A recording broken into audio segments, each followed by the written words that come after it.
Let's go, everyone. Hello, and welcome back to another episode of the LA Poker Roundup. It is June 11th, 2024. For the hard of hearing, there it is on the shirt. One of our brand new shirts, I might add, looking sharp. And this is episode 42, and I am so glad to be back and with everybody. I've been in a poker deficit. I can't wait to jump in and get started. As always, I am Ty Dobberton, your host, along with Derek Kwan, our lovely co-host.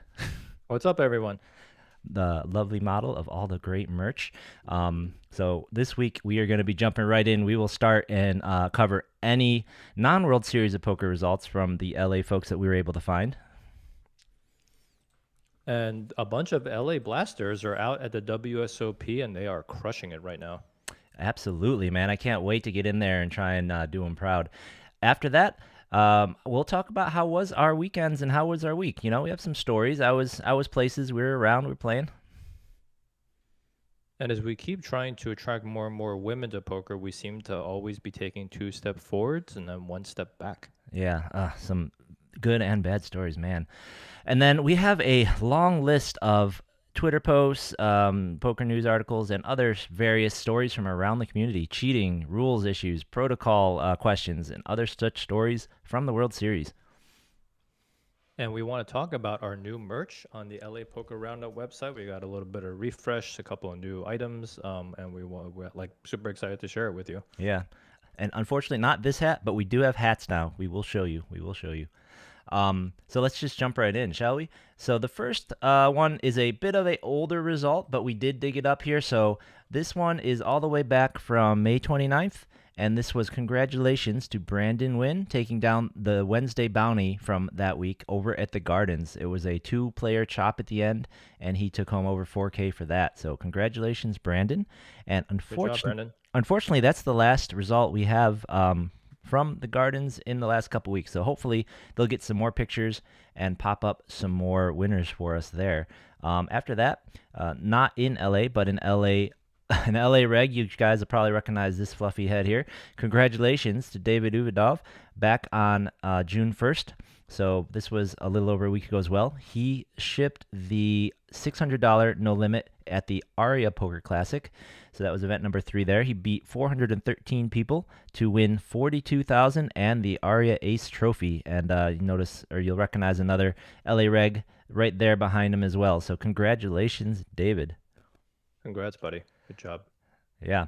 Now, unfortunately, there were other events happening around, some pretty decent ones, I guess. For instance, Lucky Lady is in the midst of their summer series, and I actually sat with one of the guys who chopped for the win of one of their one-day events, and he was quasi fake excited to be getting his name right off here. But unfortunately, we don't have the results for that. So, Vince, if you're out there listening, I sent the tournament director over there a message on Saturday or on Sunday, actually, hoping to get some results in time, but those did not come out in time. When we get those, when they're up on the website, which I think they will do, they posted them for their last series when it was over. We'll make sure to read all those. So that one, and also the Gardens, and also the Hollywood Park had a pretty good event this weekend that they didn't post any results for, as is their way. Now, guys, if you want us to report, if you want this stuff to go to Hendon, make sure you make a little noise over there, on Twitter, in person, when you play. Let these places know. It means a lot to you to have a little bit of, notoriety, or to get a little, get some recognition on Hendon. If people don't tell them that they want it, they aren't going to do it. Yeah, this stuff matters a lot to poker players. We've been saying that for a long time. And also, you get some free advertising on the show. Yeah.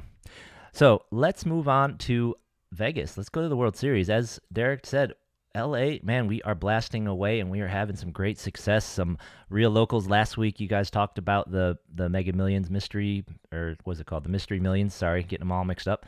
The Mystery Millions, and we had Larry Kwan going really deep, and legend Eugene, getting third place in that. This week, we have in the shootout that Derek actually went up and tried to shoot off into, to blast into. We had Robert Natividad getting second place. Amazing run. Fantastic. He was one card away from winning the bracelet. In fact, he had a massive lead heads up at one point. He did, yeah. So major props. Congratulations to Robert. Everyone should probably recognize this guy when you're playing around. And I actually have The hand that he was what this he's going to remember this hand for the rest of his life. One card away from winning the one card away from winning a Neither bracelet. player has a He World Series had poker bracelet, so this, of course, would the be a chip stacks are huge a little mark bit off, in their but career. he was still like This is maybe 4-7 5 or deuce, 6 two million spades, to 17 dot 35 flops, million chip fours, stack and deuces. difference. Sepio flops the open and a straight draw. Ben, I can see ways in which this all ends up in the middle. Yeah, man, this Sepio kid is good player, but he runs pretty good. Yeah, I'm gonna and say that. and this final table, this last shootout table was pretty stacked. I mean, there was Sepiol, our boy Natividad, Jeremy Osmus was on this Osmus, table. yeah. Like, holy Yeah. cow. So way to go. This was a crazy killer table. And here we have, I'm just gonna where's my fast forward button, man? Obviously he stuffs it in, snap call, we get the run out. And we all know what happens here. One card away from it. I can't even imagine. What would it feel like to be one card away from a bracelet with this kind of a chip lead and to just Yeah. watch these cards roll out there? Can you put yourself in the shoes? What would you even... Yeah, Could you even it's- sit down at the it's- table again? It's brutal. You know what's funny though is I played so many heads-up matches and just got smashed in the face so many times I might be dead inside. But I think for a For a bracelet, bracelet? For your first it's a little- bracelet? it's a little different. I mean, Sepiol kind of looks dead inside. He's like, whatever. I won the WPT main last year. It's fine. But obviously, the river doesn't go our way, and we're gonna have to wait Yeah. to bring bracelet back to LA. So that's too bad. But congratulations, fantastic. Yeah. Definitely give the stream a watch, man. Robert played fearlessly. Yeah. A very, very stacked table. And overall, it was pretty high level poker across everybody that was playing. So it was definitely a good stream to watch. Yep, he had a massive chip lead going in heads up. He had a pretty big chip lead near the end there. It was fantastic. Yeah. And he played. Frank saying in the chat it was 13-1. Yeah. Crazy. Yeah, and when I watched, he was playing just fantastic. The whole segment of the heads up I watched, he was playing great. And then, honestly, Sepiol was just making more hands. You just make more he hands, does, you he make more does. pairs, you make more top pairs, and Robert was making great folds, great laydowns, and then he made an amazing hero call to get him that big 13-1 lead. But later on, after this hand, he got shown a bluff, couldn't make the hero call again, got shown a bluff, a big bluff, and that may have tipped him over the edge. All of this, losing on that card, losing in that hand, losing in that spot, and starting to see the lead slip away, then seeing that bluff might have just been the straw that broke the camel's back, Yeah. Because Yeah, man. Sepio, again, good player, but like he'll cooler you in a couple of pretty big pots. He's gotten pretty lucky before with a lot of things. yeah, well, But congrats to him shipping his own first bracelet. But Robert, you played super well. I'm sure you're gonna get another one soon. yeah, and not only that, but Sepio won the side bet that a lot of people had going. I think it was on Twitter. The side pool for anyone who's never won a bracelet before. First one to win wins it all. I'm sure some LA folks were in there. I wouldn't be surprised at all if some of the LA guys that we know were in that pool. Yeah, I think So he shipped like 50 or 60K or something like that, right? yeah, it was quite a bit. It was I don't remember the number. Do not remember, but it was quite a bit. All right. So, but you would think that would be good enough for LA, but no, the blasters are coming for you. We are going to get some bracelets. Look at this. Sean, we're gonna turn blasters. We're gonna turn blasters into a positive term. I think Absolutely. it was used to be to ride us feared. a little bit. They say we're a little bit loose, but I think we're gonna turn this into something to be feared. To be feared. We had Sean Yu battling for bracelet in the deuce to 7 triple draw, the $1,500 deuce to 7 triple draw, and he made it all the way to 5th place. And you see he's repping the bike there in his with his hoodie there. Obviously, if he had been wearing a Roundup hoodie, he would have got the bracelet. The bike only gets you to 5th place, guys. That's it, just 5th. Yeah. But way to go! Congratulations, gets 5th place for basically 31K, and so close to a bracelet of his own. Yeah, what a heck of a player. I mean, Sean just plays all the games super well, Hold'em, all the mixed games. Obviously, is already extremely decorated in terms of like bracelets and rings. So Yeah, good to he's see got him make 9 another rings, big I believe, finish. right? 9 rings. Yeah. 9 rings, and then a bracelet would just be, my goodness. His career is already fantastic, but to get a bracelet in there, that would, he's going to be playing every mixed event throughout the series. He's so close. Does he not have a bracelet yet? No, I'm pretty sure he has no bracelet, which I wouldn't be surprised if he was in that first bracelet. I did not. Well, I'm sorry, he has the one for winning the, you win a ring, the tournament of champions. He has the tournament champions bracelet. So I guess he does have a bracelet, but he doesn't have like one of these open field bracelets. Open you know what I mean? ones. Yeah. Yeah. So yeah, he has the tournament champions bracelet. Frank, I got it. Frank, I got it. Good checking us, but I remembered. Frank's the trivia I know, master, right? He knows it. Yeah. And if that wasn't enough, in the massive Gladiator, which had, what was it, 18,000 entries, I think, something like that, or was it?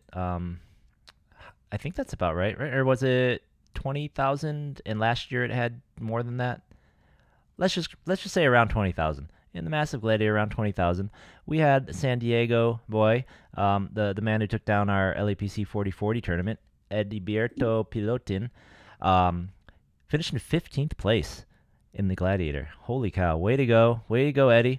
That's good job, man. Like what, 3.5 days of grueling play through massive field. Oh, way to go. Congrats, big congrats. And you know what I love about the San Diego players? Look at this. They support, man. They have rails. They have people coming out. These guys, and I don't even see, I don't think I even see Big Kev in there because I think he'd be much taller than everyone. And so they were down there. They were down there supporting. They were all these guys are just great. It's just the San Diego community is probably, seems like such a great, fun community to be a part of as well. Yeah. So yeah. Congrats to everybody. Congrats to Eddie. Congrats to everyone battling down there, and we will get a bracelet this summer. I can feel it. I think we should. We should find those. What is it? Michigan has they keep track themselves. We should find some of those Michigan guys and make them a bet. LA versus Michigan or something, because they got some really good players up there too, right? So they would take it. I'm actually surprised that the Commerce isn't taking more advantage of their Commerce Pro, whole thing. They should probably be tracking those players. They should giving updates on it. Yeah, they should. But like the issue is they're not putting him into anything but the main there, so it would be kind of iffy about. They would have to work something out with them to cover them so closely through everything else. But there's no harm in like them putting it on their blog and like reposting tweet it out. all their results. Just support them. I mean, it doesn't matter if you put them in or not. They're sponsored by you, right? You can just say, just support your players. Just support your local players, right? So that's the LA folks we found, and we're hey Frank, if we missed anybody, let us know. We'll bring them up. We'll shout them out. A couple other neat milestones that were happening that was announced on Twitter that we saw was this pretty remarkable feat. This Roland Israelishvili 500th World Series of Poker cash. That is unbelievable. 500th. I mean, I remember just keep hearing over and over like how much this guy was cashing, but I never really just kind of paid attention to that number. But now that we're seeing he hit 500, that's just a crazy number. Yeah, and according to Hendon Mob, he's at 711 live caches. So that's 5/7 of his caches, and his caches go back to 2005. So he got 500 caches in the last 20 years, 19 years? Like, wow. Yeah. And I think it's some crazy numbers that I was kind of reading in one of those articles where it was basically like he hasn't done better than a fifth and he hasn't shipped a tournament yet, which is like insane for the volume that he's put it in, the 500 caches that he's put in. But, it feels like he's going to get one of these soon. He got the Atlantic City Circuit main event, so he has a ring.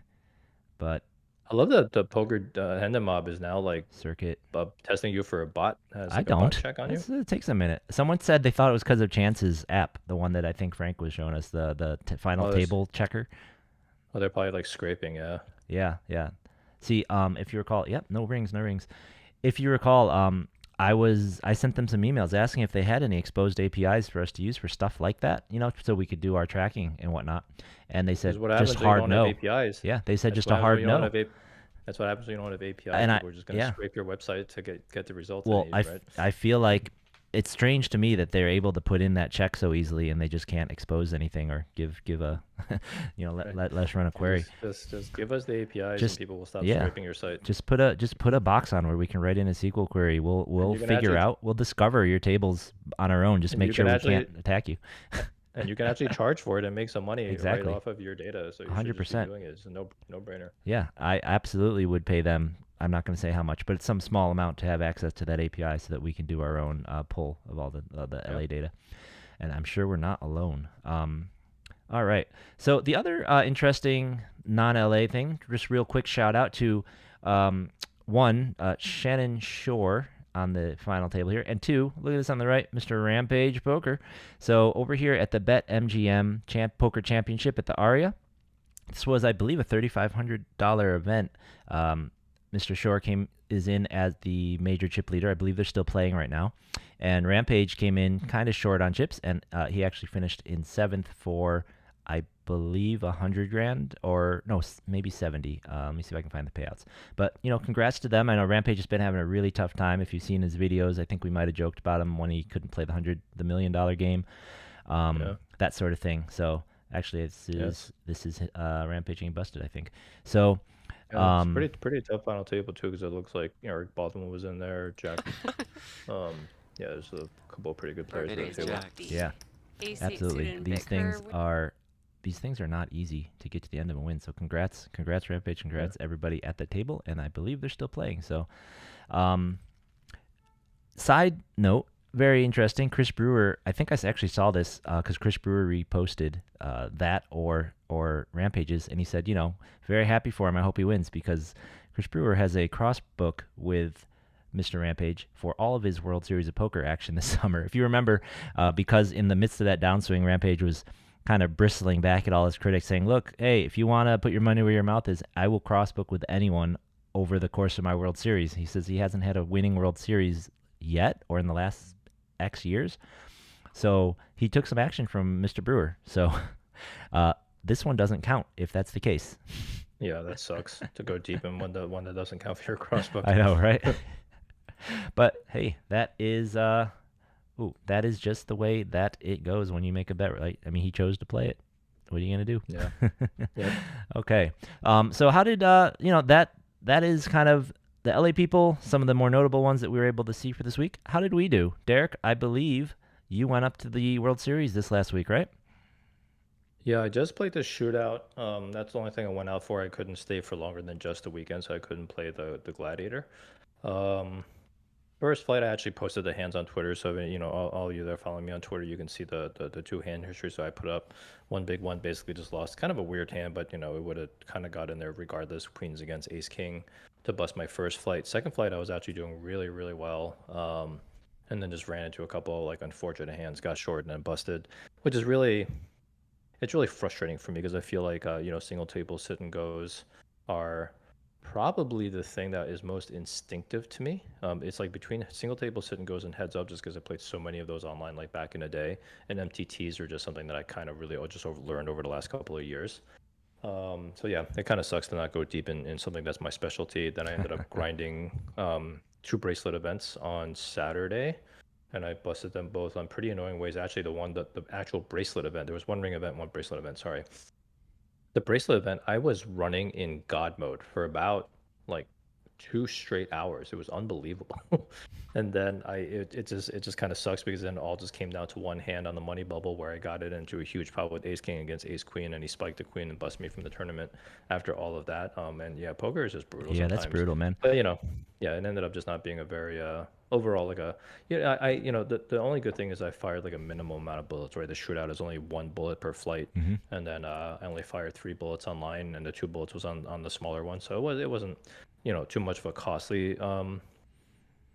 trip, but then it kind of sucks to not cash anything. Yeah, we got to save our money for this monster stack, right? So that's Yeah, good. That's right. good. Hey, what Right. did you think of the new World Series poker software? It's great, actually. So there's a lot of complaints about it, about at least the desktop one. I've heard the mobile one is a little bit better. The desktop one, if you're running something like 4 tables, I think that's what Anthony Patessa said, where things start to get a little bit wonky. But I think I'm just comparing it to the previous software, because the previous software was from the freaking 90s. It was so bad, and now this software actually just kind of does what everything else does. You can actually set, preset bet sizing, right? And now you can actually multi-table, and the interface is pretty clean and pretty snappy. The one good thing, the funny thing, is that it allows rapid hunting. So I think that was something that GG Poker was already doing. So I've been talking about how rapid hunting is so much fun. But I actually think it's more fun live, because it's then the whole table is just getting Yeah. into it, oh my God, I just missed that. So just doing it for myself, here was a super annoying thing. I want to say a third of the hands I folded, I would have probably hit something like trips or two pair or flopped a straight or flop. It was crazy, right? And it was hands where I'm like, well, I'm going to fold 8-3 and it would come like, 8-3. Look, as a software So developer, if I were to develop a client that had rabbit hunting for the individual, you would make your hand every time you hit rabbit hunt, every it's just single to time. troll them, right? Yeah, it would Just to be absolutely troll them. everyone would get different cards when they rabbit hunted, Yeah. but it would be a card that's in the deck, and it would be your card every time. Yeah, I used the rabbit hunt feature every single time I could, but it was very frustrating because then it was like psychologically affecting me where like a third of the hands I was folding I was nailing, and then the ones that I was playing, right, I was just like missing it by a mile. So it was getting very, very frustrating towards the end, and I almost wish I didn't have it. But yeah, the software was it Gotcha. was it was very, very good. I felt like. We got two notes from Frank. One is shout out to Alex Massman, who's an LA player, an LA Blaster. He's apparently top 6 in chips right now, with 24 left in the 1500 freeze out. So, Nice, way to nice. let's go, Alex. And then the other thing is a note about the software is that, and I read this on Twitter. Someone made this mistake and they were messing up or they were complaining. Apparently, the pre-fold button, the checkbox, is in the exact spot that the call button appears in when it comes to your turn. So if you're not very careful, you could be trying to pre-fold and you could accidentally call, and that could be pretty bad. Oh, I don't remember who, but somebody was running really deep in something and they ended up calling it all in and just busted themselves on a final table or something with that. Hey, I did forgot. not notice that. What's up, Feargot? Yeah, I didn't notice that, but I definitely make sure I'll keep an eye out for it. Yep. It ends up actually like I don't play online unless I busted from something. You know what I mean? Like I'm there to play like the live event. So usually if I'm playing online, it's because I busted from something and I didn't make it. Yeah. So I'm already kind of like half tilted Yeah. from I playing. don't intend to play online when I go up there, but I'll be up there for slightly longer days, or longer periods than I was last year. And it Yeah. is new software, and there is that 1K deposit bonus. So, maybe I'll bring my laptop Yeah. and look into it if, best case scenario, if I like bag on Friday and just have a couple days to find something to do. But, maybe Yeah. I'll look into it. Cool. So then you got And a back P- like on Monday or something, right? yeah, and a PSA for people who are going to play online, I would recommend depositing cash at the cage, because it is a humongous pain in the ass trying to get stuff in there. Mm, Um, it's a lot easier for these offshore sites who don't have the regulatory scrutiny yeah. on top of them, like ACRs, where I'm just like putting Bitcoin in and out like pretty effortlessly, right? But here it's just like all these limits on how much you can ACH and your credit cards, and Chase kept like rejecting the deposit. I Jeez. was like, I have no idea what's going on. So Um, So yeah, for it was a me, huge if pain I in the go ass. up there and I want to set up new, what's the order I go? I get my computer, I download the software, I create an account online, and then I go to the cage. They have to do a whole bunch of verification on you, right? Do I need to bring extra IDs or anything, or make sure I have something around? No, they had all the information on me already. So the only thing I got verified for was because I used the new tournament account, which used to be TBIC, Right? to sign up for something. Then when I went to go to the kiosk, I couldn't print it out, and I had to go to player services. Like, oh, we have to verify you. I was like, oh, do you need my ID? She's like, no, I can see your picture on the screen. I was like, okay, and then she just verified me. Okay. But online, yeah, basically go there. You can actually sign up here, by the way, so you don't need to be in Vegas to sign up or Oh, to do your deposit. You accounts? just, yeah, you can do it from anywhere. It's just that they won't let you play unless you're in Oh, Vegas. okay. So I can But you download the can, client, get the account set up. I yeah. just can't actually do anything, like play. Yeah, I would recommend doing it before you even get there. Okay. That's not a big problem. Like just sign up. They may ask for some like verification where you have to like, take a picture of your license or something, a picture of yourself maybe. Okay.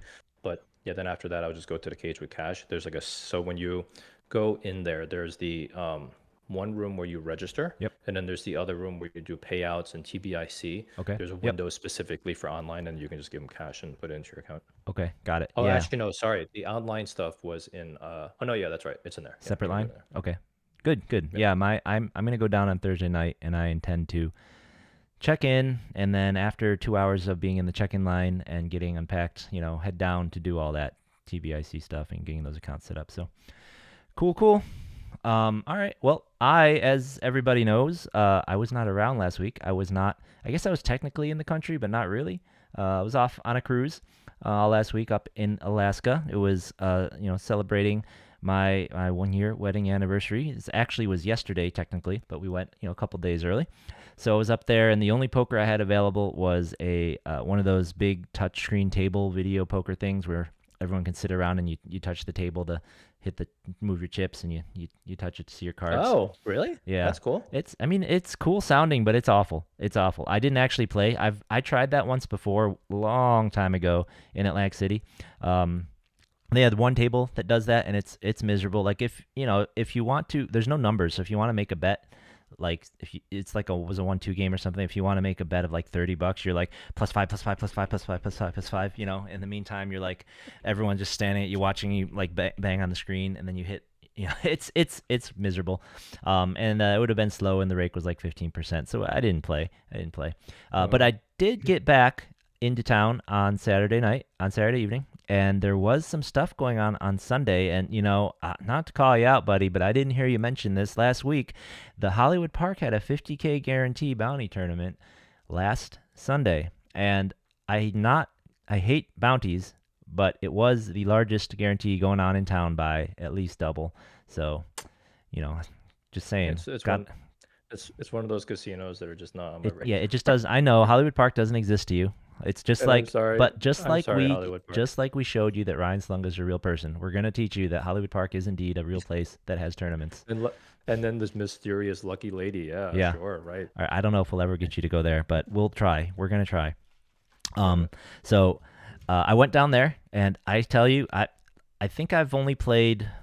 This is probably the 6th time I've gone to Hollywood Park this year, tops. And I can't think of 6 times where I've just been dealt out of the tournament more consistently than those times going to Hollywood Park. Wow. It's just so sick. I go there. Doesn't matter if I go early or if I go late. In fact, I think my best bet is just to go late, so that when I'm dealt out, I might just fold my way into a min cash, because that kind of happened one time. It's just like, I go there, I just can't play anything. I don't get good hands. If I try to play anything speculative, I get to the turn real cheap, but I just have absolutely nothing every time. It's brutal. Yeah. So I busted that really quickly. I imagine that they're not into folding either. That's really the problem, right? So you can't make much happen because they're not into folding. So I busted that. Chatted with the kid, the fella who said he chopped up the Lucky Lady tournament, and it was so early that I headed over to Commerce for the dailies. And so things about Commerce dailies, the turnout was really good. I thought the turnout was really good for the fact that it was just random Sunday afternoon. It was an add-on tournament, 150 plus 100 add-on. But the thing is, they still have that delay. I got there later, pretty close, like level 5. So it's not like there was a line to register, but they still took 3 minutes to register me because they had to put me in the system, do the checking, check the IDs and all that. And I'm just like, come on, guys. It's a daily, for but $150 daily. yeah, man. it's for $150. I'm like, what's going on? Like, seriously, $150? They're worried we're gonna launder money $150 at a time in a tournament. But you know what? Like, when we played at the Gardens, this wasn't going Nope. on. We'll see what happens when we play the bike. It just maybe feels like the Commerce is either interpreting something a little bit overly stringently, or they just have their own new thing that they're trying to enforce internally. There has to be. We should try and get our hands on the wording of whatever that rule or law is. It's got to be public if it's a law, right? But they obviously are reading one of the sentences differently than the other places, or more closely, because. And I pointed this out to to Hungsky, and he he kind of shook his head. He's like, I get what you're saying, but what am I gonna do? Is that I go to the cage, I say, give me 1,500 in chips, and they're just like, here you go, no ID check, no nothing, just like, here you go, here's a bunch of chips, have fun. I'm like, okay, and now I go back and register a tournament, and there's no check. So what'd you guys do? I mean, they have a camera, sure, they have a webcam there at the cage, but they have a webcam upstairs too. Like they could just do it. It's all exactly. The same. Just if that's all you need, just do it. Like I just don't get it, and they really, really, really need to fix this problem by November. The thing that will help alleviate it is hopefully all of us regs will get chips beforehand, but like we shouldn't have to do that. Right. Anyway, so I think Jonathan was telling us that they were going to do some sort of pre-reg, which I guess would be helpful. That could help. But still not. I think it's still good to question whether like what is it really needed? Yeah, it's still not amazing, but it does help. It will help. I mean, because it's still the frustration comes like, I just busted. I want to get back in. Now I'm waiting. Even if I wait an extra 3 minutes, that's tilting. It's gonna hurt attendance, like rebuys too, because people just don't want to rebuy. They're gonna get stuck in a big line. You hear that all the time, especially at the World Series, especially the Gladiator. Like, I don't want to get back on that line, right? Yeah. And So if then it's they play close more to carefully. yeah, and if it's getting close to the end of reg and there's a line, it doesn't even have to be a long line. It's just like that tiny little thing that pushes you over the edge one way or other. Do I head to the Right. door or do I head to the rebuy? Where do Right. I go? Yeah. So it's I really hope they do something because I mean all we can do is complain about it and be like, look, somebody these other guys aren't getting in trouble. Either let's call them out or figure out what they're doing that you can do. I don't know. Yeah. But anyways, so I busted that tournament twice. That was fine though. I ran better there. The problem is I ran better there, but they fold more at Commerce. So if I'd run better at Hollywood Park, it would have built up a ton of chips. But Yeah. at Commerce, I ran better. I didn't build up a ton of chips because they folded more. So it's like You weren't getting paid off. Yeah. it's like um, So, but the actual bust was nothing. My kings got cracked twice, and then what are you gonna do? I lost a race against twos in my last hand. So, so that was all the poker I got to play. It's fine. Little warm up, little just sit back at the table. Me and Balby getting some feel for the felt, getting our land legs back, right? Yeah, you definitely want to tune up before you get out to the series for sure. Yeah. So no big deal. So that was us. Nothing too exciting. Yeah, so hopefully we'll have something more exciting on personal stories to note for next week because we will be heading back down to the World Series, or for me the first time this summer. But let's talk about that when we get a little closer to the roundup. Our next big story. Hey, it's Xander. What's up, Xander? What's up, Xander in chat? Yeah. Yeah. Our next interesting story we really wanted to talk about was this story that came out. Maria Ho and actually they're both Maria, right? Maria. I don't want to say her name wrong, but it's Konnikova. Yeah, Konnikova. Yeah.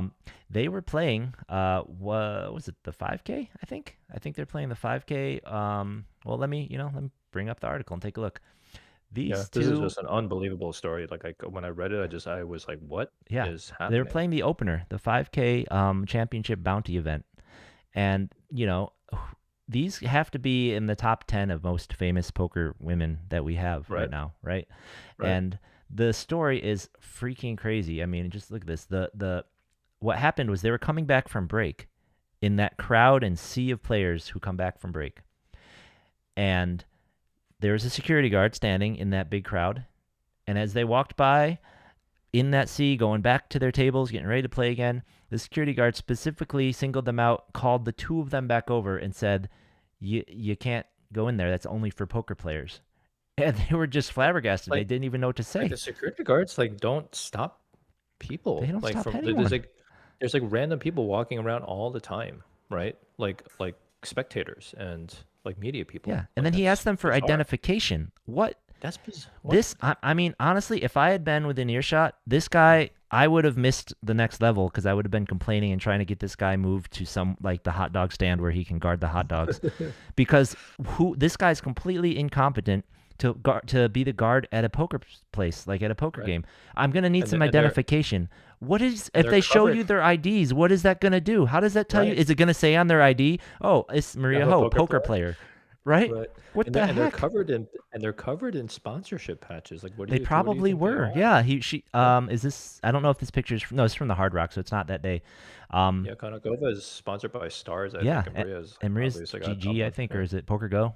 She usually always has a patch too, and it's they have sponsor patches on them, and so they're just they're flabbergasted. They said we are poker players. They're just standing there, and this guy's giving them a hard time. They couldn't.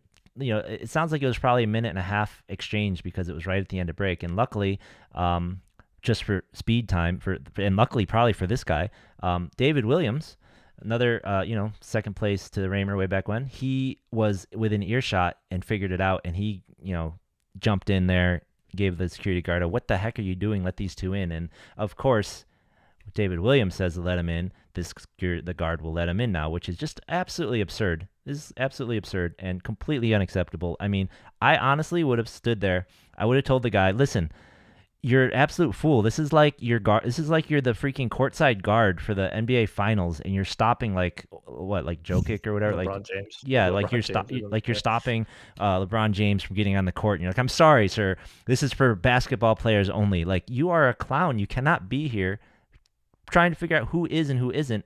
And if you're gonna do it, you don't pick." Maria Ho is literally the most famous female poker player we have. How stupid like get this guy out of there. Send him back to the slot machines. Honestly, like I would have stood there and I would have called people over. Like I think I would have gotten pretty fired up. This would not have been. I might Yeah. have gotten in a little trouble, but this guy would have not. He would have gotten It blown up. almost doesn't. It almost doesn't sound like it's in their job description to stop people from going into It's the tournament not. area or something. It's Kind of no. weird. His job should be to stop fights, right? His job should be to keep Right. like Right. people who look Protect like they're players. Yeah. carrying weapons around it from going around or Yeah. something, right? Ugh. Yeah. Anyways, that's just Yeah, we got completely and utterly absurd. Jesse in chat. Got Jesse in chat. You had one job to do. Yeah, you did have one job to do, and I don't know what job he was doing. Yeah, I don't understand. I don't understand. And it's just so unfortunate because you see headlines like this next one, 7 women fired into the 25K high roller. And 3 Yeah, of that's them, actually awesome. 4 of them here, 4 made it to day 2.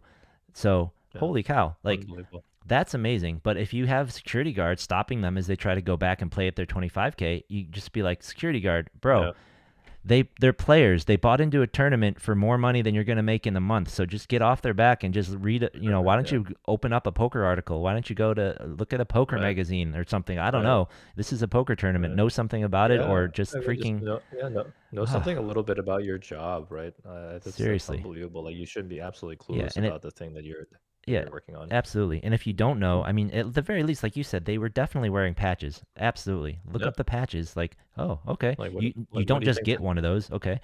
Yeah, and it's so good to see that turnout for the 25K, and like you're saying, hopefully this continues. We can't have stupid shit like this happening.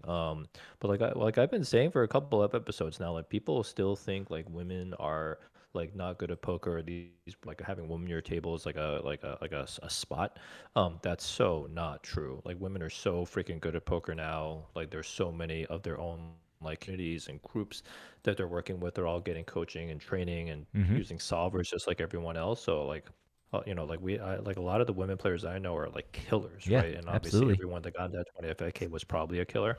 So really, really good to see that turnout. For sure. I mean, it's a 25K. And honestly, anyone who still has that kind of opinion just as a blanket, I mean, that's more of a tell than that's like 10 times Yeah, more of a tell yeah. than a I woman think sits I at think your you're table. more of a spot. I Yeah. think you'll be If more you of a if spot you than have anyone. that thought, yeah, exactly. Yeah, if that's your opinion, you're the spot and they're not. And the reason,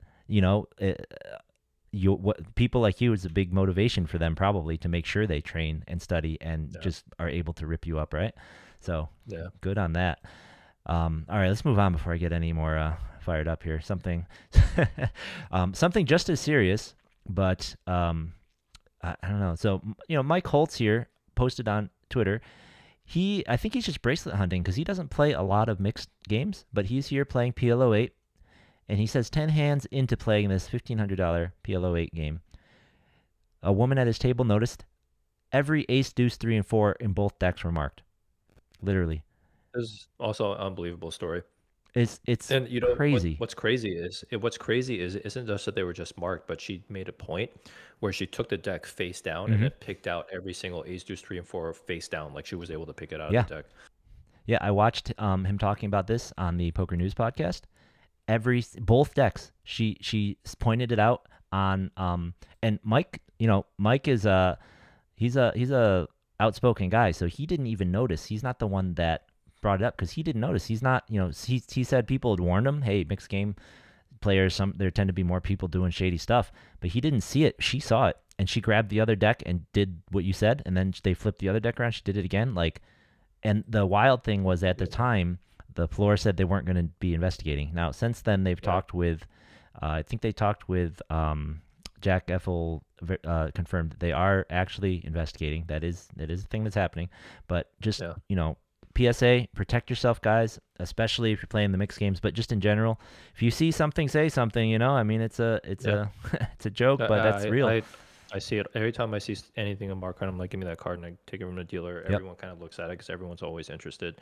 So I will point out that a point made in the article, which I think came from the WSOP, and I think it's somewhat valid, is that the ace, deuce, 3, and 4 are going to be the cards that are most handled, right? Because obviously those are the cards that everyone's trying to use like in that game. So because they're most handled, they could be the ones that are just because people are always just doing funny things to the cards and kind of creasing things. So it could be coincidence. It probably doesn't sound like it is, but I can also see how those being the most used cards, maybe that's a thing. It could be, but This still, one, Yeah, this one seemed pretty Yeah, bad though. still, it was still within registration period, 10 hands after he Yeah. registered. I mean, I'm sure he late registered, Yeah. but still, it's not like these had been Yeah. used for several days or even Right. 10 levels, had been used for whatever, Yeah. 5 levels. Yep. So yep, protect yourselves out there, guys. I know you all know if you see us at the table. I feel like I'm the only one that sees stuff because I'm constantly throwing cards back and making the floor come over. So keep your eyes peeled, guys. Next, the next story that popped out there is, and honestly, the next Twitter thread I'm going to bring up, I think, is what sparked this really. But Matt Savage has been stirring the pot all month, I think, trying to get opinions and bring up topics that he's going to talk about during the TDA coming up. Can't wait for that. I love rules. I've said that before. I love rules. I love to see what they're going to come up with. But this one is about that rule that everyone loves to hate, having to show the cards when players are all in, right? No matter when. If it was like the bet, all the action was on the river, winning hand goes over, you still are supposed to show all the hands. And we had a story about this the other day. The guy wouldn't show his hand. Literally, the other guy showed it, and the guy left the room, and we're just like, what, bro? Your hand's not mucked. We flipped it up, and he left. So this needs to be codified and enforced. And the dealer wouldn't move. Like I said, the problem with this hand for me was that the dealer said, nope, he mucked, he's dead. And we're like, no. This is the rule that we're looking at the screen right now. So that was really the problem. The dealer needs to enforce that. This is the one rule that dealers enforce very, very poorly. And even like dealers who I think are fantastic, they just do not enforce this rule. And I don't know if it's because they don't want to embarrass the players or whatever it is. But yeah, I think the TDA should come down a little bit harder. So either just freaking get rid of the rule or have people enforce it. Right? Just the way it is right now is really stupid. And I think what Savage is saying in the tweet is that that's what they're going to talk about. TDA is training and getting the rule to be enforced more uniformly, right? One way or the other, it should be enforced really uniformly all the time because this is just a constant argument for everybody, right? And honestly, the fact that cash games have different rules is a big problem. Now, more reasons I don't like cash games is because honestly, cash games don't have any rules. I mean, like, no joke. If you're playing a home game, cash games literally have no rules. You play a hand, like, how many times have you played at a home game? You play a hand, someone wins, and one of the players like, rebate, gives them half the pot back, a quarter of the pot back. Okay, so winning hand doesn't win. It's just whatever you want. There are literally no rules at a home game, so why are we even comparing to cash games? Seriously. But that is where people learn. Cash games first, right? And then this thread by Kessler, this is, I think, partially what helped lead into that argument, because Kessler had a situation where, in his typical fashion, lies more this. This guy, John Turner, grabbed Allen's hand in a, I believe it was a low ball draw game. Grabbed his hand out of the muck to show because on the river there were all ins. Kessler drew one, I believe, and people showed their hands. Kessler showed that the card he drew was a king, which means his hand can't win, and then he mucked his whole hand. St. John's like, it's an all in, show. And the dealer didn't do it, so he grabbed his hand and flipped it up. Kessler, and this is like a spoiler alert for another controversy later, but I feel like Kessler just, I don't know, man. I love the guy and everything, but he just, does stuff like this. So he says, his point in this, so he goes on a very long thread of logic twisting, as I feel like people do in these things. And, not to like bash on Kessler, I just happen to disagree with him on almost all of these points, but these are valid points that are held by many, many people. And by valid, I mean, this is the old way of thinking, honestly. That's kind of how I feel about it. This is like the old school way of thinking before the TDA, back when it was all cash games, right? So his point in the first here is that it's not you're not supposed to touch my cards, right? You can't go in the muck. That's illegal. Well, my point is you did something illegal. I'm going to do something illegal to make sure that it's fair. And if we both get penalized, good. That's my personal opinion on that point. Just because it's illegal to go in the muck and touch some cards doesn't make what you did not illegal. So stop moving the goalposts, right? Yeah. So if dealers just enforce it, you wouldn't have these issues with players. Right. And in chat, Xander's saying you've had to call it so many times. All of us have. It's just so common that dealers don't enforce it. And Jesse's saying when it's all in the river hits, the dealers are supposed to protect the muck, and they are, right? Yeah, they should just be like putting your hand out and blocking it. Yep. Absolutely. And, to that point, I kind of want to show this video too. Here's Phil Hellmuth in the 1500 freeze out. Like I said, old school way of thinking. He has a 18-second funeral for his hand, and he's all in, and he loses. This is his bust out hand, and look at how he handles it. He's all in. The other guy showed their hand. They won. And look, that's an expert right there. That's a man who's done that 1,000 100,000 times. Did you see that? Like he mucked his hand from like 5 feet away perfectly into the muck. Yep. But that's supposed to just be face up. There should be no hand funeral. The second this call, someone says call, both hands should just flip face up on their backs. Yep. And then here, so the next argument people like to do is like, Kessler's like, well, you doing this for your curiosity, rummaging through the muck. A, it's not, it's the rule. B, curiosity, and this is a different point. People don't make this point. People always harp on the point on that they think like, well, don't embarrass a player. Don't stop embarrassing a player. I think that is crap. Your feelings don't matter when it comes to rules. I don't care what your feelings are. There are rules, and they're there for a reason. Now, people say, "Oh, the rules for collusion. This is not a collusion spot." It doesn't. Once the rule's made, the intent doesn't matter. We enforce the rule because otherwise you can angle, right? Yeah, we said this before too. It's like some rules, when they apply to things like cheating and collusion, should be over enforced. Right. And then you can be insulted by it, but you should just take it as a player because that over enforcement is what prevents cheating and collusion, right? Right. Yeah. And then with the feeling bad thing, the only reason that you feel bad is because you've been taught to not show your cards when you lose. You've been taught to not show bluffs. The old school thinking, you know, how back in the day, oh, I respect your bet, I'm going to fold, right? So therefore, if I didn't respect you, I think you're bluffing. So if you show a bluff, haha, you're a punk and we don't respect you, right? So you're embarrassed. Now it's changed. If I respect your bet, I call because you can be bluffing, right?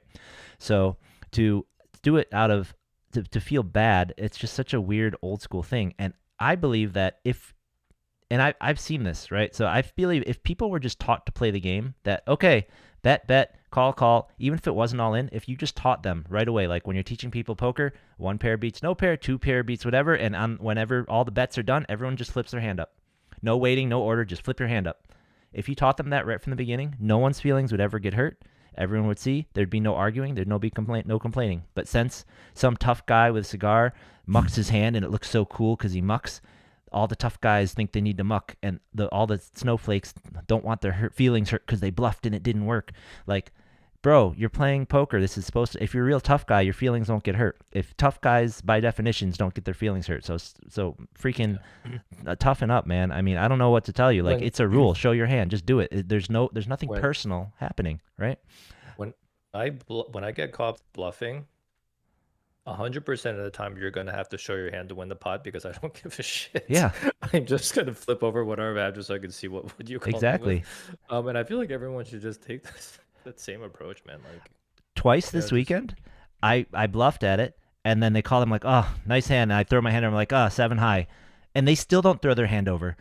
I'm like 7 high, throw my hand out, and they're like looking, not throwing their hand over. I'm like, you can't be 7 high. And they're like, they don't believe me. I just throw your hand over. I said 7 high. I threw my hand over. I have 7 high. Flip your hand up, man. Yeah. It's so crazy. They don't want to show. It's like, take the pot. Just show your hand. Actually, though, the actual point I was trying to get at was this rule is, I think we should argue it from a different point. If there were more showdowns, the skill element in poker, in my opinion, would go up.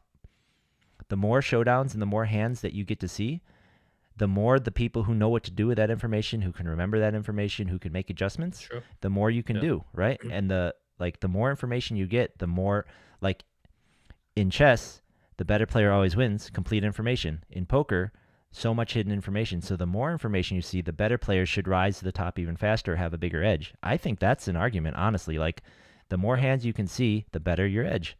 I thought everybody wants more skill in poker. Everybody wants more. Like, there's not a person who thinks they don't want more skill in poker, because there's not a person who doesn't think they have all the skill, right? Yeah, the commerce streams for WSOPC could be the worst thing that happened to all my opponents in LA, because now I have a freaking read on everyone. Like, I was just like shocked at what some people were doing. I was like, I had no idea you were playing that way, and now I just play you very, very differently. Xander in chat is also making another thing that people need to that tournaments need to enforce, is people discussing hands inappropriately, even if they're doing like a reaction, right, or whispering or something, like when something happens, like that absolutely needs to be enforced, because that definitely impacts the action for sure. Yep, and it's so hard to enforce because like the newbies scoff, or the newbies like it's so hard to enforce compared to like if it's a newbie. If it's a newbie, it's kind of like, oh yeah, you're not supposed to do that. But when you see like these rigs and Oh, yeah, old just timers, you're just like what the f, man? Like what? yeah. Like how Yep. long you been playing poker for? Yep. I'm just saying that's hard to enforce because it's hard to concretely know who the newbies are and aren't the first Oh yeah, couple times, especially in like a World Series yeah, environment, right? If you don't recognize yeah. people, you know what I mean? Um, okay. Hey, welcome, Cowboys. Not sure what you're saying there, but cool. Um, and this other argument here, Kessler then pivots into, um, where is it? Oh, uh, trying to show what a bad beat I just took, right? Rummaging through the muck to rub in what a bad beat I just took to bust out in a 10K. Look, guys, No, it's that's not not what he's personal. doing. Nobody's personal. Even if they Yeah. do want to see your hand so that they get more information, it's not personal. It's a I game. think We're Kessler. playing I a think game. Kessler. I think Kessler knows that. I think Yeah. he's just putting on that act to try to For defend himself. And yeah, and actually, it's interesting to hear John Turner's name because I remember him from way back in the day, Full Tilt Poker days. He was Pearl Jammer, I think. oh, And really? I remember, I still remember he had the little like puppy, like the little white like Bouchon like icon on Full Tilt. I like totally remember that. Oh, interesting. But yeah, it's good to see that he's still around. Yeah. So, yeah. And anyways, I just think there's if we were all taught to show your hands every time you get to the end, every time the action's over, everyone just flips their hands up, as it is in online poker, right? If you click on hand history, you always get to see everybody's hand who made it to the end. I don't know why in online poker they don't just automatically flip up. I was always annoyed that like the information's there. Why do I have to click 4 more buttons? But if you're just trained to do it, you do it. Same thing Yep. with people. It boggles my mind that people are like, the dealer should say if it was bet or if it was call or if it was raise. Everyone needs to pay attention. It's like what? What? When that guy acts and he raises, the dealer should say raise. What? What? Why would you ever have a problem with that? Right. Anyways, so that they're going to talk about enforcement of that at the TDA. I bet they would talk about what you're talking about as well, Xander. Enforcement of talk about your hand, and I know they're also going to talk about what you talked about last week, the face coverings. So the face Mm-hmm. coverings, you talked about last week. Won't bring it back up, but I am definitely in agreement. I believe you said, yeah, let's not be covering our whole faces, right? Yeah, it's absurd, Yep. Yep. absolutely absurd. Cool. So the next two topics are sort of related, but not really. They could both apply in awkward registration moments or in awkward breaking moments or late reg type things. And look, I'm not trying to rag on Kessler. These are things that everybody does that 50% of the people do or think the same way. We just disagree, and he's just bringing them up. So thank you for bringing up the topics for the people to talk about. But in this case, Navin Mohan said that they were sitting there in the 800 deep stack, and there were 3 of us sitting there waiting to play, and someone would not sit down because there were only 3, and they didn't want to play shorthanded, and they sat there for a half an hour before more people came. And I, it wasn't at the beginning of the tournament, so it wasn't like level 1, which is both better and worse. It's mostly worse, honestly. But yeah, I mean, what do you think of that? This is number one. This is Alan Kessler, who is a person who didn't sit down, by the way. So, Yeah, it was Kessler. so Alan's a little bit getting it in our. So here's my opinion of it. Poker players are very good at understanding equity, right? At least like the very smart ones, that they can apply, like they can basically figure out some sort of equity calculation for every single freaking decision in their life, that can get annoying to our spouses and everything, but they really can assign like some sort of value to everything.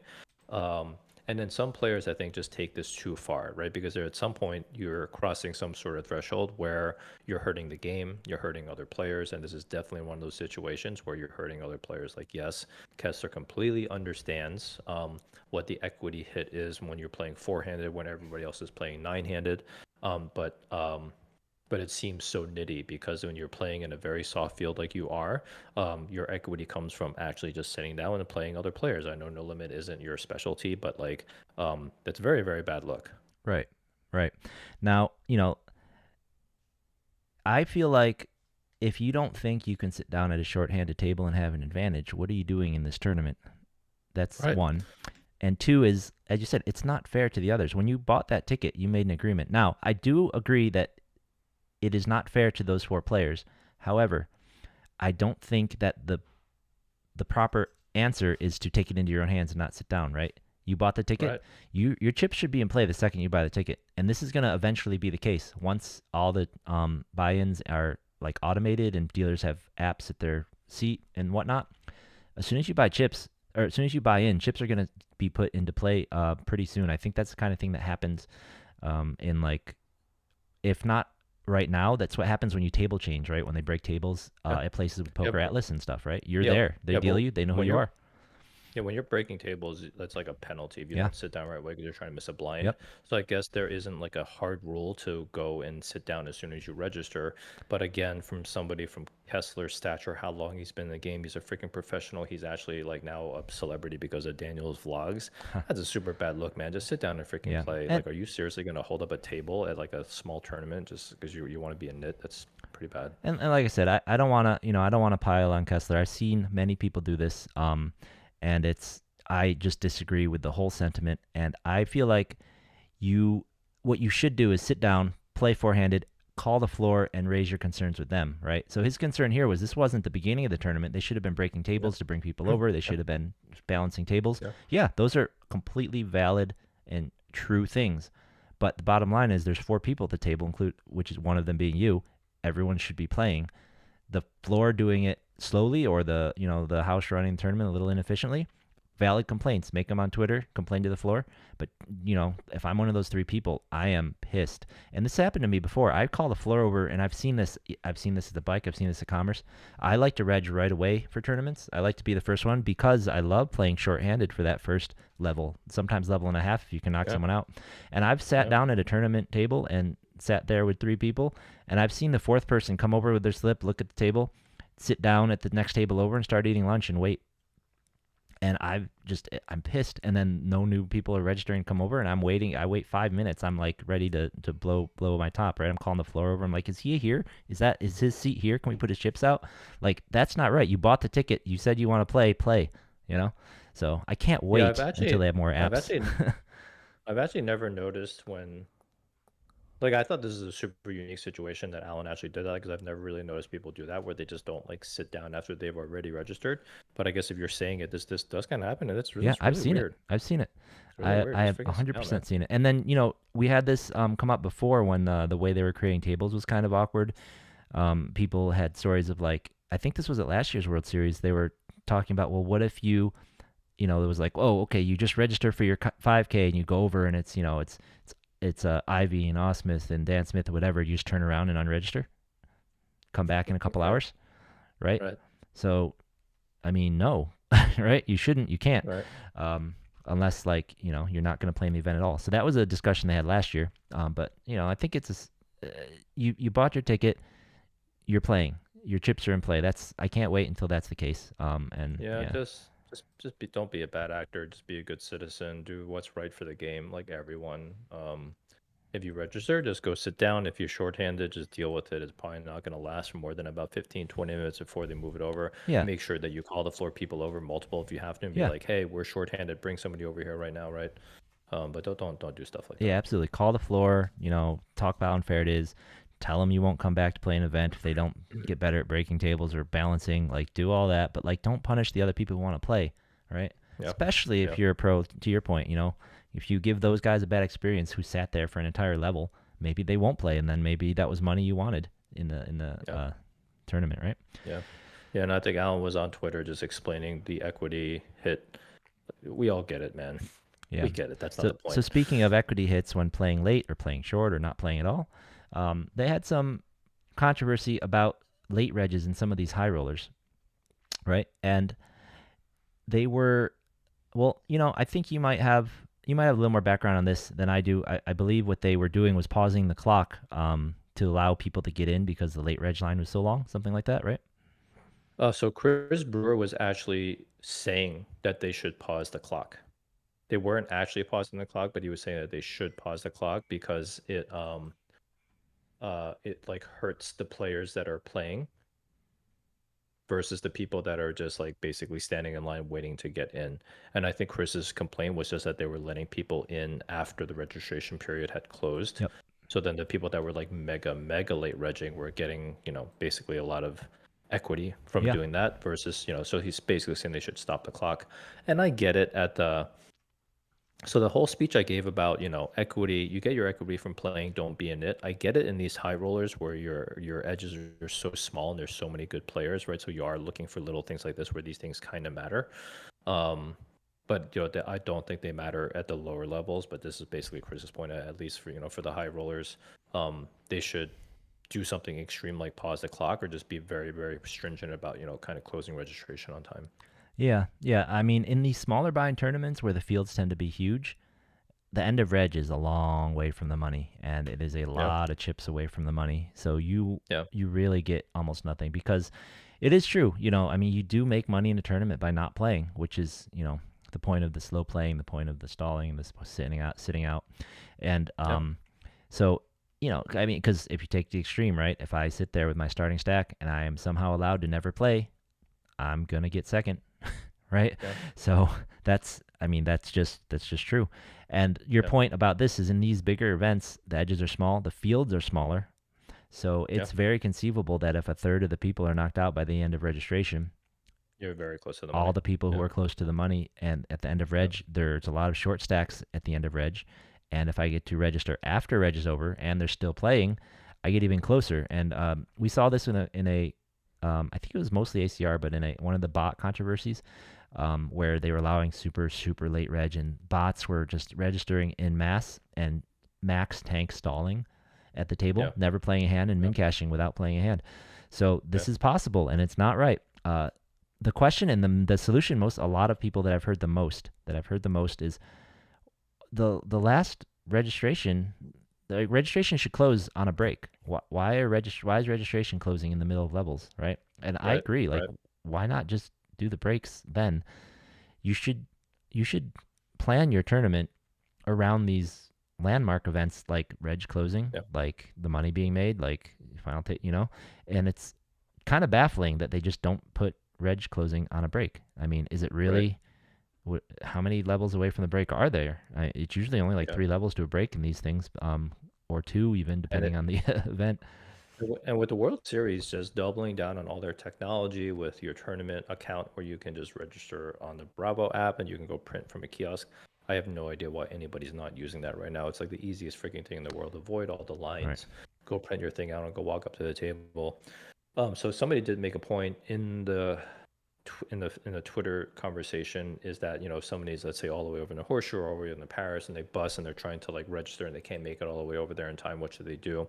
So apparently they put a kiosk over on the Horseshoe side, like in the room, so that you can just go like do that directly from there. So they are making some concessions there or some or bringing some help Right. to the situation. But But I think that the overarching point here though is that a lot of these high rollers, again, like good poker players are going to understand edges. They're going to understand their equity in every single little situation, not just in the pure poker, like hands and strategy, but also all these other things around like the registration and what happens when you're shorthanded. Um, those things again are just as not as applicable to these lower levels. So don't, like obviously like listen to what they're saying, understand what they're saying, but just know like trying to apply that to lower levels, like basically what Kessler did is not right, right? Just play. right. However, in the higher rollers that I think Brewer's talking about, the counter to what you're saying is, well, it's so easy to register and avoid the lines. Well, if I'm max late regging on purpose, I don't want to do it the fast way. I want to go stand in the line. I want to go complain that I was in line when the clock ended. I should be able to get in. By the way, I'm going to the back of this line, but I'm in the line, right? I want to do everything possible to not play until the very, very last second, right? So it doesn't matter how easy you make it, as long as there's an option to do it the slow way, I'm going to go take the slow way. So we need to Yeah. make sure that there is no loophole, right? So that's why the break, Right. you have a half an hour break at the end of reg. Well, if you're not regged and through by the end, like that's it. And then we can extend the break to Brewer's point, and everybody's clock stays if there is some problem. Um, Yeah. there have And been shout out to two. Queens of Poker in the chat. Thank you Yep, for joining us. And that's also Julie, by shout the out. way. Oh, hey Julie. Yeah, that's why And I then shout said out to that. Marco, who looks like you finished 130 in the Gladiator out of 20,000 people. That's quite an accomplishment. Good job, man. Nice job. Yeah, nice job. And Yeah. he says he thinks he saw you in the shootout. Um, Oh, was I crying? um, yeah. You can put one in there, Cowboy. But if you spam, we're gonna block you. But you can put one link in. The and then the other thing about the late reg and the stalling is right, like you said, the pro players are going to know their every edge, right? They're going to know if if they're going to late reg and that's their strategy, they're going to do it. They're not going to it's not going to matter if they have a online way to do it instantly, right?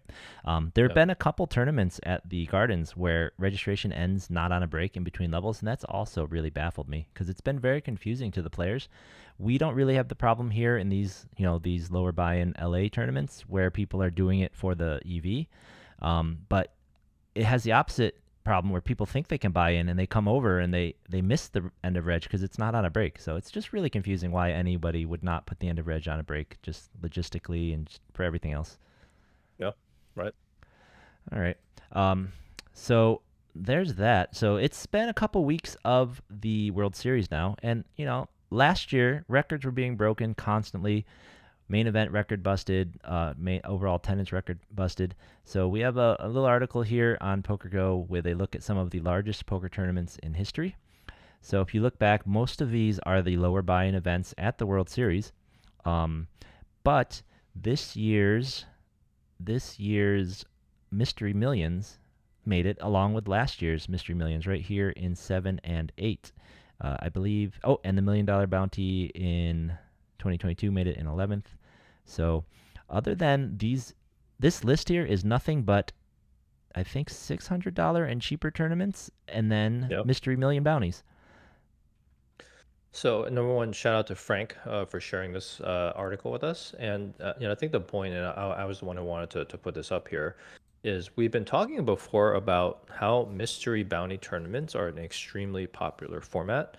But then it almost just seems like when you're looking at the commerce and the bike and even some of the other tournament series around, the mystery bounty no longer seems to be like a centerpiece. It's like one of those big weekend tournaments that they center their series around.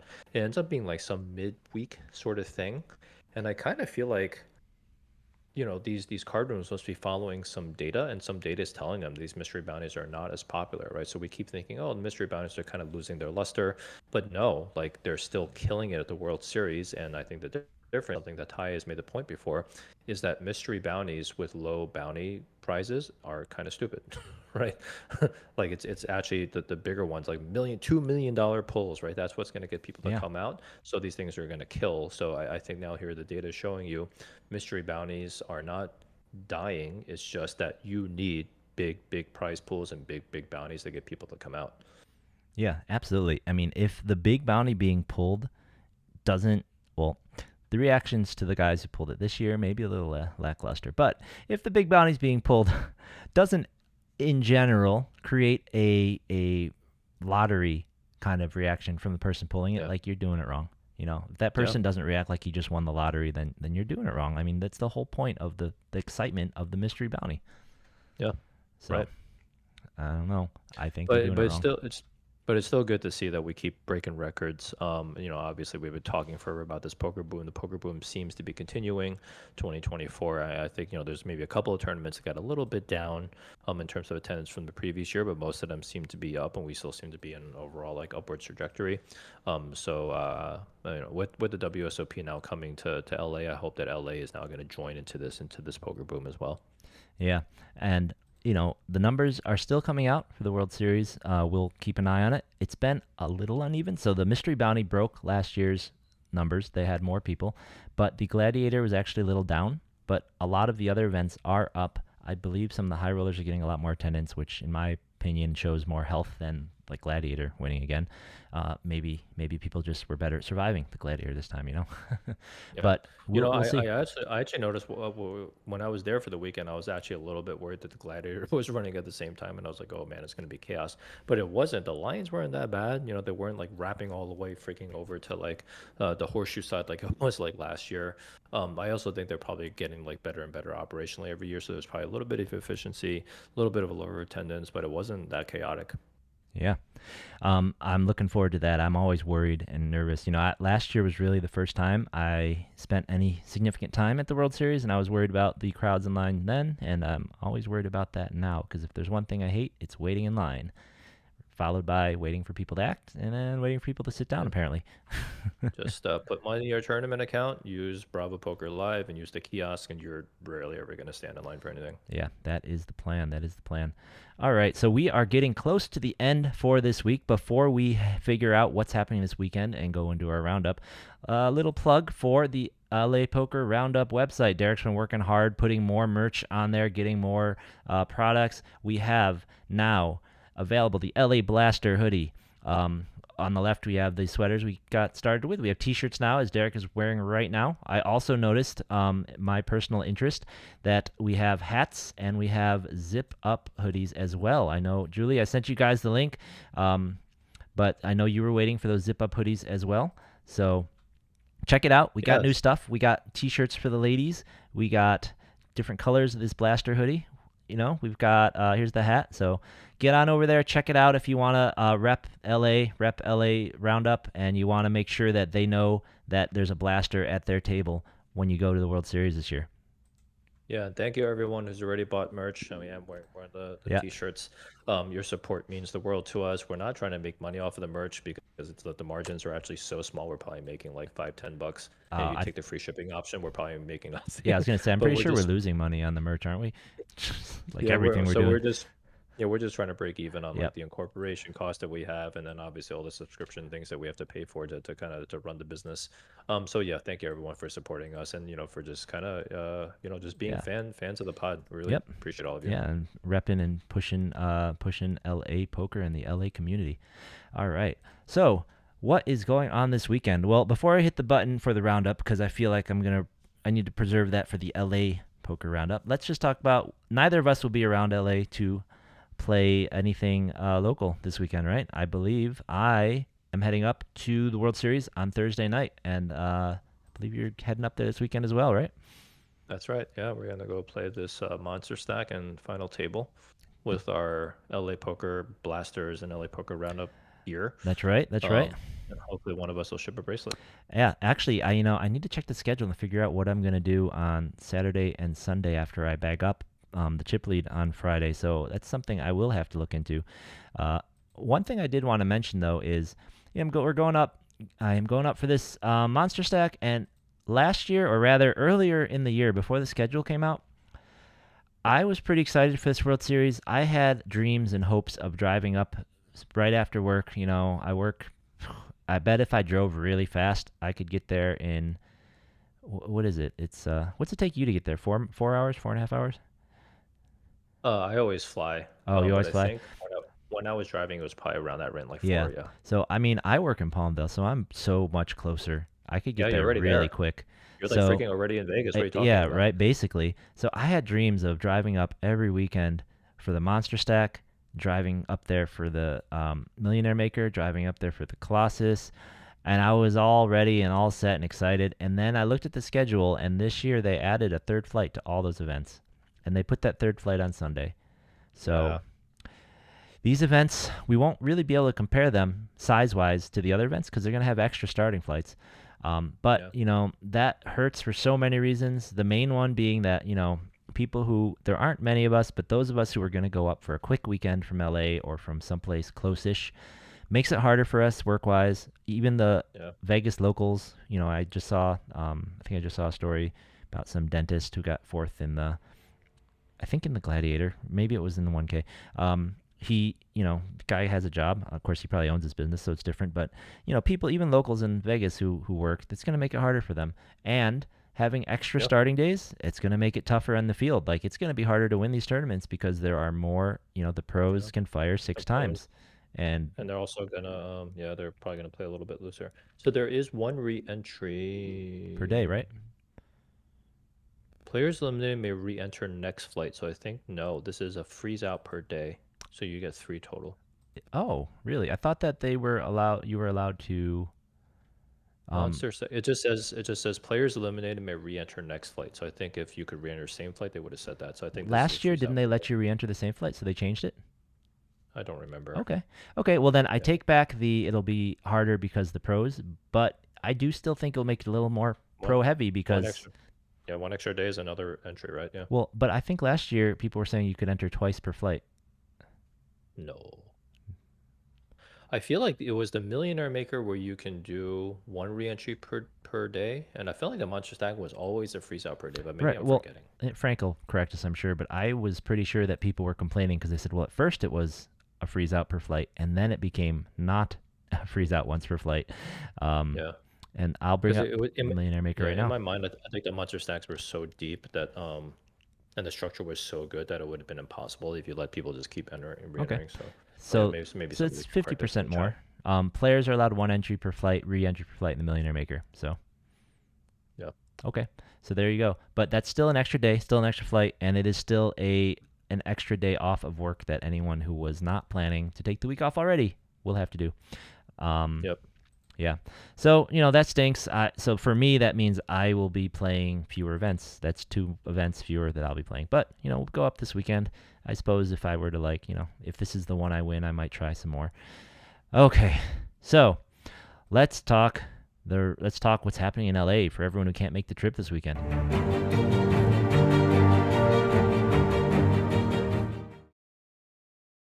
So, first off, we have Lucky Ladies Summer Series. Summer kickoff. We're right near the end of it.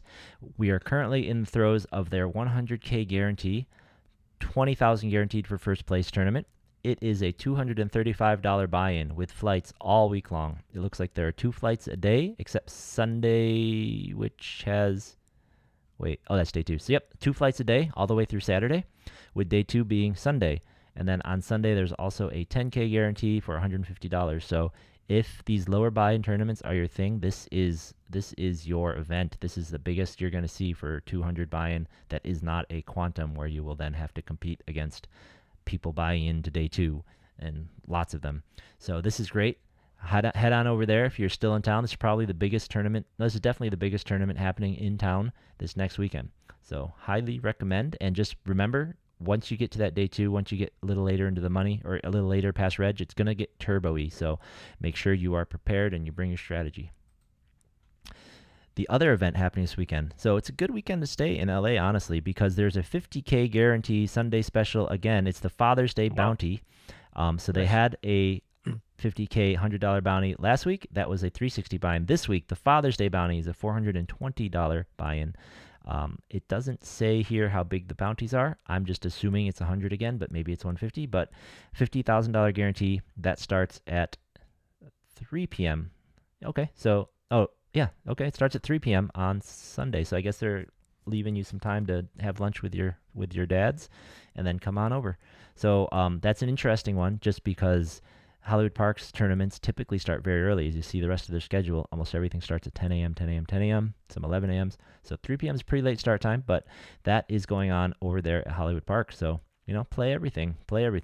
Aside from those, we have our dailies at Commerce and our dailies at the Gardens, and those are still killing it. Everyone who is not at the series up in Vegas is hitting those hard. Like I said, I went down to the Commerce Daily on Sunday, and even though the Gladiator's going on, it had a really good attendance, really good turnout. And following Cabin's post, they're still hitting all their guarantees and smashing them as usual. So get on out there. Yeah, looks like Xander's going to be over there. We'll see you at the end of the month, Xander, in Vegas, but good luck. And it looks like Julie's saying in chat that for you, Ty, that he's got Vince to say he's going to start reporting in the Excellent. mob. He's getting fought by the management a little bit, but good. Nice. Well, come into the modern world of reporting results online. And look, if he doesn't want to do it like openly, just tell him to send us all the results with the number of entries in the prize pools, and we'll send them to Hendon Mob for him. Yeah, we'll just for we'll a just couple forward it weeks to- until he can go to management and say, look, Yeah. the Nobody world died. hasn't fallen. More people are coming. Then he Nothing can just happened, post them yeah. himself. All right, so Xander and Julie will be at Lucky Lady. So good luck to you guys down there, and we will be up in Vegas trying our luck at the Monster Stack and whatever else is happening around town. So if you're up in Vegas this weekend, try and find us. Give us a wave, and if you want one of the old hoodies, we still have some of those in stock. We may have them with us, so if you want those, shoot us a message if you'll be in Vegas. We'll try and connect with you. Yeah. Otherwise, make sure you're wearing your gear. Get the shout out. If you buy any of the new stuff, send us a picture if you want to be featured on the website. We're always looking for local LA folks to rep us, especially at final tables and especially at events. But if you want us to use your picture instead of that stock photography there, happy to do it. Give us a good picture, and we'll probably get you up there. So, Yeah, and if you want one of the older hoodies, by the way, it's only $40 if we can just hand it to you. If you order it on the site, it's going to be more expensive because of all the shipping and everything. So this is just the old hoodies only. All the newer stuff, it's a sort of a print on demand. So as soon as you order it, they print it for you and send it to you directly. So me and I don't touch it, but Yep. we still have probably like a dozen of the old hoodies just sitting around. Yep. So check with us, see if we have your size and color, and you can just find us around, and we'll get that to you. And for those of you staying around for the Lucky Lady and the Hollywood Park tournaments, good luck and hang out here. So that is all we have for the week. It is good to be back. Yeah, and it's going to be an exciting weekend for the both of us. So excited to get over there and play with you, Ty, over at the Monster Stack. And Yeah, with our hopefully luck, we'll see we'll you. probably be at the same table because that's what's been happening lately, right? Oh, God. I will unreg. That's exactly what's been happening lately. We're gonna get to a table, 3 people are gonna be wearing LA Poker Roundup stuff, and we're just gonna be like, "There's 1,000 people on this flight, right?" Yeah. All right, Well, guys. for any of you over in Vegas will be, definitely come by and say hi. Excited to see a bunch of you. But then, for the rest of you in LA, good luck to whatever you're gonna play. Yep, we will see you hopefully up at the tables in Vegas, man. Yeah, Adios. see you guys at the tables.